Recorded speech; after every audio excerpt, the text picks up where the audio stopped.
اندکی از حقوق خود را به دست می آوردیم که آمریکا با آن معامله ننگینش در قطر همه آرزوهایمان را نقش برآب کرد. اگر امروز زنان مقابل طالبان ایستادن بی دلیل نیست. ما می جنگیم تا دوباره با آن روزهای سیاه برنگردیم.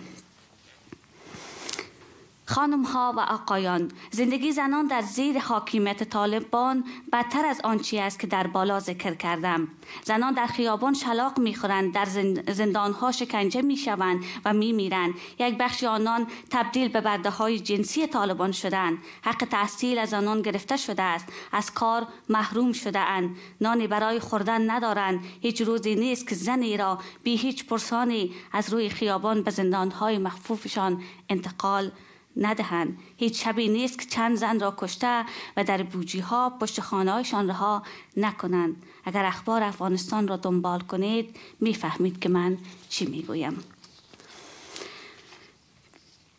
در نظامی که زن ارزش انسانی ندارد و همچون کالا خرید و فروش می شود، مطرح کردن این پرسش که آیا وضعیت زنان در افغانستان را می توان آپارتاید جنسیتی گفت منصفانه نیست. ما باید پرسش درست‌تر را مطرح کنیم. آیا آپارتاید جنسیتی را می توان وضعیت بد زنان افغانستان را به درستی توصیف کند؟ بدون چون و چرا آپارتاید جنسیتی در افغانستان به طرز وحشتناکی جریان دارد. زنان افغانستان تلاش زیادی کردند تا آپارتاید جنسیتی در افغانستان به رسمیت شناخته شود، اما متاسفانه کشورها در مورد این واکنش‌های پراکنده سیاسی آشفته و اغلب بی‌تفاوت داشتند. ما نیاز جدی و فوری داریم که روی یک قانون بین المللی علیه آپارتاید جنسیتی کار شود تا آپارتاید جنسیتی به عنوان یک جرم بین المللی شناخته شود. ما از طریق این قانون می توانیم به زنان تحت ستم در سراسر جهان کمک کنیم. ما باید قدرت‌های بزرگ را تحت فشار قرار دهیم تا دست از حمایت تروریستان بردارند.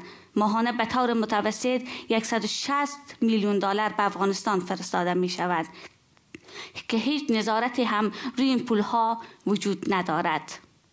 آیا می دانید که این بودجه سرکوب زنان در افغانستان از طریق همین پولها تامین می شود؟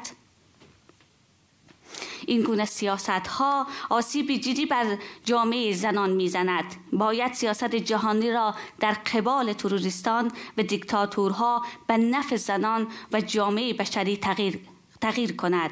این نیاز به کار جدی و پیگیر فعالین حقوق بشر و سازمان های مربوط را دارد. از توجهتان سپاس.